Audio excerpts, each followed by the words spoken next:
je vais vous dire quelque chose. Ne soyez pas moyen. Ne soyez pas moyen.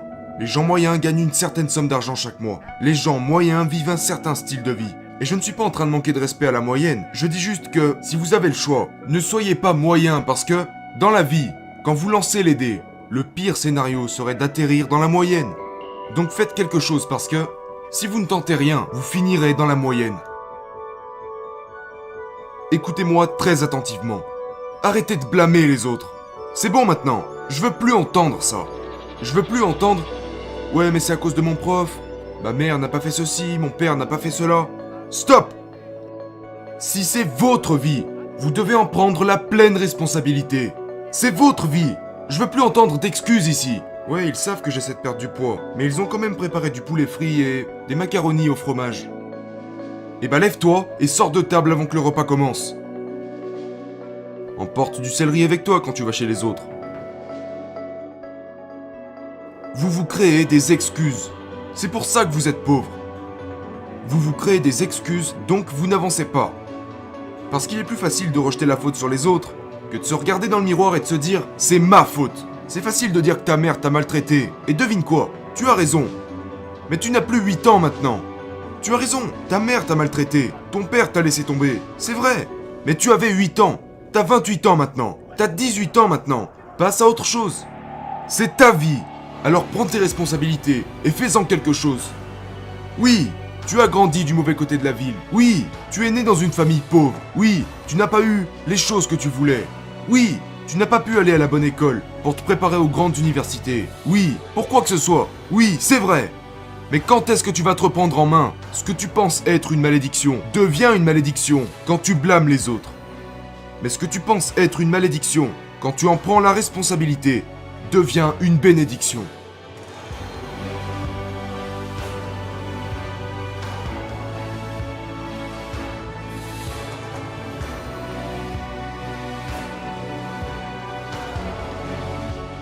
Je veux que vous sachiez quelque chose.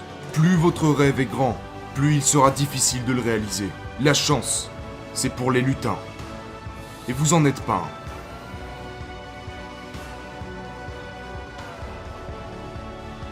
Je répète, la chance, c'est pour les lutins. Et vous en êtes pas un. Je vais pas vous réciter un conte de fées.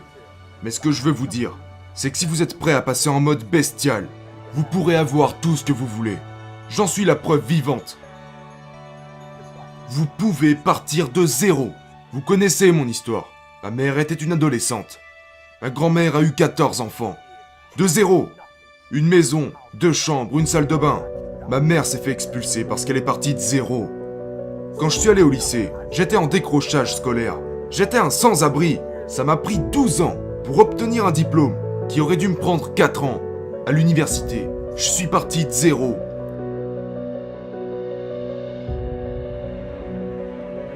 Je crois à l'effort. Vous m'avez déjà entendu le dire. Votre mère pourrait vous apporter des privilèges. Votre père pourrait vous apporter des privilèges. Votre père pourrait être propriétaire d'une entreprise. Vous pourriez avoir des privilèges. Vous pourriez avoir un père qui vous offre tout ce que votre petit cœur désire. Mais vous ne travaillerez jamais plus que moi. Peut-être que certains d'entre vous ne sont pas encore des lions. Peut-être que vous n'êtes encore que des fourmis. Peut-être que vous en êtes à vos débuts. Peut-être que vous n'avez pas beaucoup d'argent. Peut-être que vous n'avez pas beaucoup de ressources. Mais il n'y a aucune excuse pour ne pas dire « Eric, je ne suis pas un lion ». Vous pourriez être la fourmi, et la fourmi ne peut avoir que très peu. Mais elle est déterminée, elle est forte. Elle a un rêve, un objectif, et elle fera tout ce qu'il faut pour y arriver. Mais j'ai besoin que vous compreniez que plus votre rêve est grand, plus vous devrez vous lever tôt. Vous devez forcer plus que les autres. Plus votre rêve est grand, plus vous devez faire d'efforts.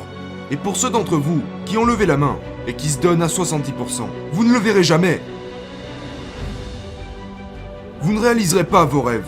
Pour ceux qui sont à 70%, 70% en mode bestial, c'est encore 30% en mode fragile.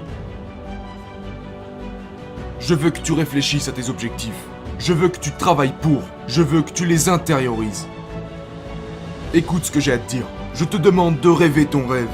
Parce que je veux que tu le ressentes. Je veux que tu l'expérimentes. Je veux que tu saches à quel point, tout comme lorsque le temps change et que tu peux le sentir, eh bien, je veux que tu le ressentes, que tu te rapproches de ton rêve. Mais le plus important, je veux que tu saches que lorsque tu rêves ton rêve, il y a d'autres personnes qui rêvent le même rêve que toi. Je veux que tu saches que quand tu dis « je veux accomplir ce rêve », eh bien, tu n'es pas la seule personne à vouloir l'accomplir. Et maintenant, je vais te poser cette question.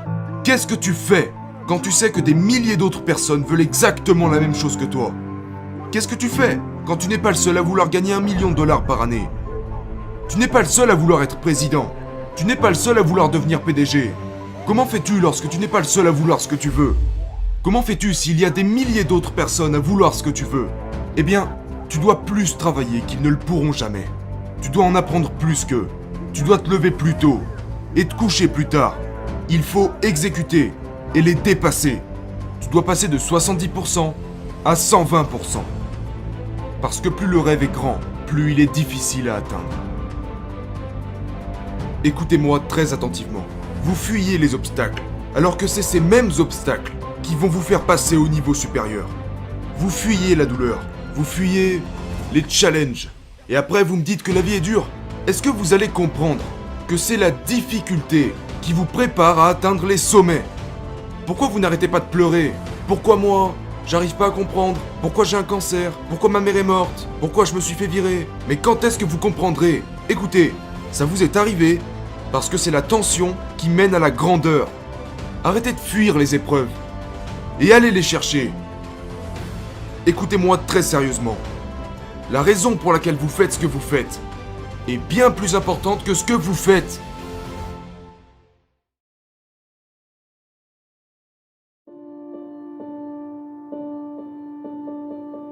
S'il y a quelque chose dans la vie que tu n'as pas encore obtenu, c'est uniquement à cause de qui tu es et de comment tu penses. Qui ici traverse une période difficile et qui, à cause de cette difficulté, est sur le point d'abandonner? Voyons voir.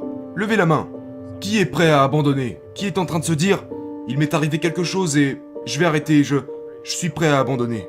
Je vais vous dire quelque chose. Vous pouvez trouver une raison pour continuer. Et vous savez pourquoi vous pouvez trouver une raison pour continuer? Et pourquoi vous êtes assez fort pour le faire? Parce que vous êtes humain. Et chaque humain a ce qu'il faut pour surmonter tout ce qu'il traverse. S'il décide de le faire. Passez au travers. Passez au travers. Les tragédies et les épreuves, tout le monde en a. Mais seuls les plus forts survivent. Et si la raison pour laquelle vous faites ce que vous faites n'est pas claire, vous devez revenir en arrière et tout reprendre à zéro. Parce que si votre pourquoi n'est pas clair, vous ne le ferez pas. Pourquoi? Parce que la vie va t'envoyer une poignée de conneries au visage. Et je vais vous dire un truc, je me fous de savoir qui vous êtes. Parce qu'avant de pouvoir réussir, la vie vous mettra à genoux. Si vous êtes faible, vous serez pauvre. Et je ne suis pas là parce que je suis le meilleur. Je suis là parce qu'ils ont essayé de me briser, mais qu'ils n'y sont pas arrivés. J'ai besoin que vous passiez un temps considérable à rêver chaque jour. Laissez-moi vous dire pourquoi. J'ai remarqué que les gens qui rêvent, et les gens qui rêvent grand, ont une vie différente des gens qui ne rêvent pas.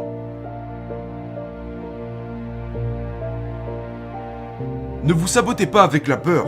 La peur n'est pas réelle, c'est un truc du cerveau. Mais ça n'existe pas. Et comment on s'en remet? On s'en remet en rêvant de ce qu'on n'est pas. La plupart d'entre vous ont passé la majeure partie de leur vie à faire ce que les autres voulaient que vous fassiez. Vous ne savez même pas qui vous êtes. Et donc, même ce que vous faites, vous ne le faites pas à 120%. Parce que vous faites ce que quelqu'un d'autre veut que vous fassiez. Et que vous n'êtes pas assez bon pour devenir la personne que vous voulez être. Donc il y a une chose que vous devez écrire. Et il est important que vous soyez le plus honnête possible. Avez-vous passé votre vie à suivre le rêve des autres personnes? À suivre un mélange entre leurs rêves et vos rêves? Ou à suivre les vôtres et uniquement les vôtres? Je veux que vous l'écriviez.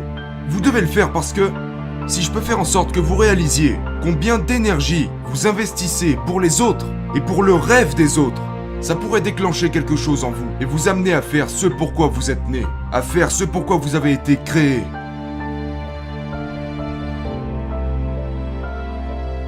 J'ai besoin que vous vous concentriez sur la raison pour laquelle vous êtes né en premier lieu. Pourquoi êtes-vous ici sur Terre, à cette époque particulière? Que faites-vous ici?